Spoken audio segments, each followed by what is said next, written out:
Daming niyog oh. Niyog, nabaw. Kukuha kami ng niyog dito sa Saudi Panggata dahil New Year ngayon. Kaso walang makuha.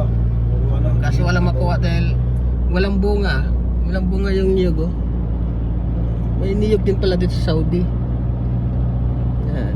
Kabilaan yan, yung gitna nito, dates yan. Pero yung nasa kabila, puro niyog. Yung matataas. Pati ito, yan, puro niyog yan. Kaya sa mga gustong mag-order ng niyog eh, panggata nyo sa inyong ano, sa New Year na mga ano. PM lang. Mag-PM lang kayo para isungkitan ko kayo dyan oh. Kaso, Yan ang tinatawag na niyog na baog. niyog na baog? Eh, wala kang bunga brother eh. Kaya nga, baog. Baog eh. Yan na niyog na baog daw to sa ni brother eh. Walang bunga. Hulaan nyo kung saan itong lugar.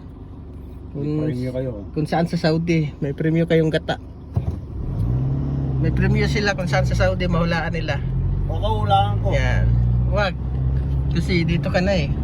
Yung mga viewers lang. Oh, may premyo, hulaan nyo na lang yan. May mga niyog dito marami. Siyang area yan. Alam na mga nandito galing yan sa Saudi. Kung saan sa Middle East.